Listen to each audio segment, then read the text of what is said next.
मधु और विवेक ने love marriage की थी।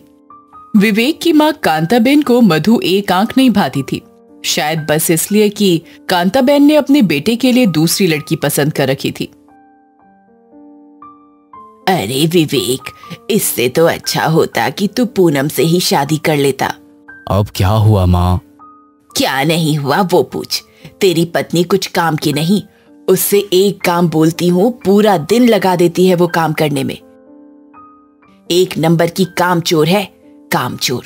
कल उससे बोला था मेरी साड़ी इस्त्री कर दे, मुझे एक फंक्शन में जाना है। देख वहीं पड़ी है अब तक। बस इतनी सी बात, मैं कर देता हूँ इस्त्री। और विवेक उठकर साड़ी इस्त्री करने लगा। जब सब काम तुझे ही करने हैं तो बहू के होने का मतलब क्या है? ऐसा नहीं है माँ, वो भी तो जॉब पे जाती है, थक जाती होगी बेचारी, तुम्हारी साड़ी प्रेस करना भूल गई होगी। हाँ हाँ, तू बस उसकी ही तरफदारी कर।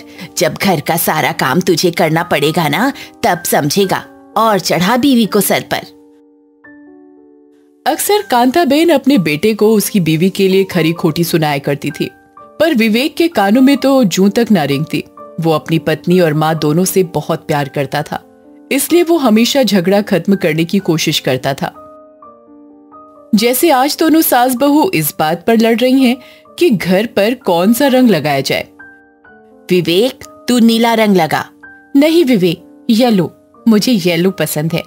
तू अपनी माँ की सुन, नीला लगा, नीला। येलो।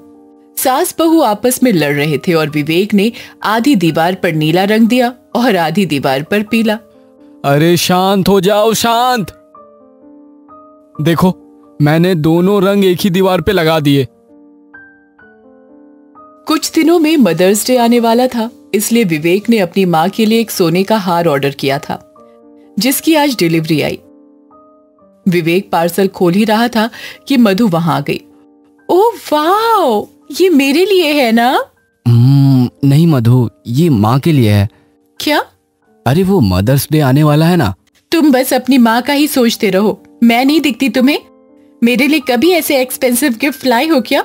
इतना ही प्यार है ना अपनी माँ से तो मैं चली जाती हूँ अपने मायके। और ये बात कांताबेन ने सुन ली। चली जा, चली जा, तेरे जाते ही अपने बेटे की दूसरी शादी करवाऊंगी। तू जाएगी तो इस घर से मुसीबत जाएगी। मैं आपको मुसीबत दिखती हूँ? विवेक ने वो हार छुपा दिया और फिर वो अपनी माँ और पत्नी को शांत करने की कोशिश करने लगा, पर दोनों चुप ही नहीं बैठ रही थी। तो बेचारा विवेक थक हार कर रूम से बाहर चला गया।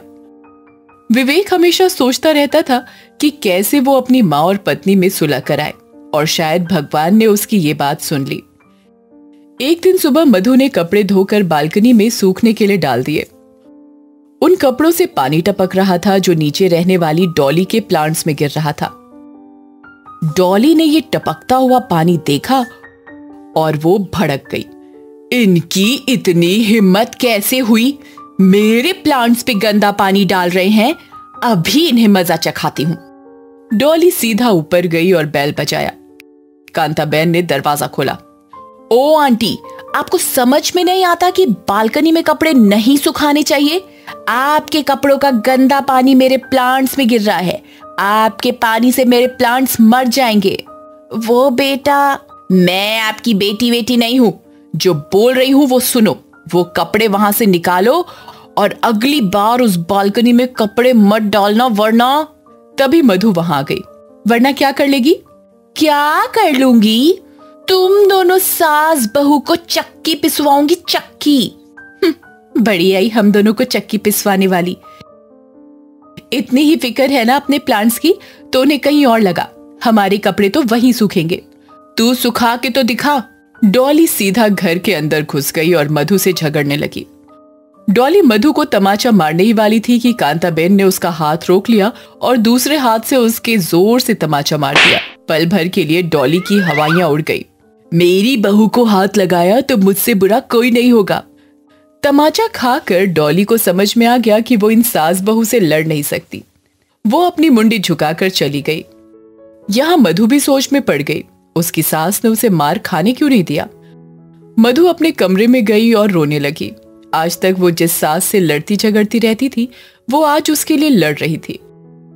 जब विवेक घर आया तो मधु ने विवेक को सब कुछ बताया।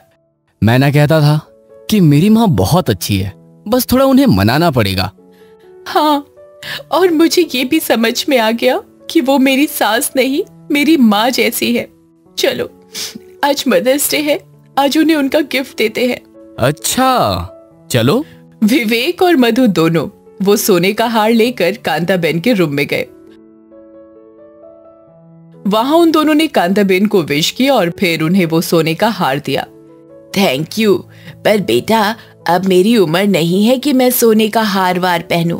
ये हार तो बहू के गले में ही फबेगा। कांताबेन ने वो सोने का हार अपनी बहू को पहना दिया। मधु अपने आंसू न रोक पाई और रोने लगी। अरे पागल, रो मत। सॉरी किस बात की? तू भी तो मेरी बेटी है। कांताबेन ने अपनी बहू बेटे को गले लगा लिया। अंत भला तो सब भला।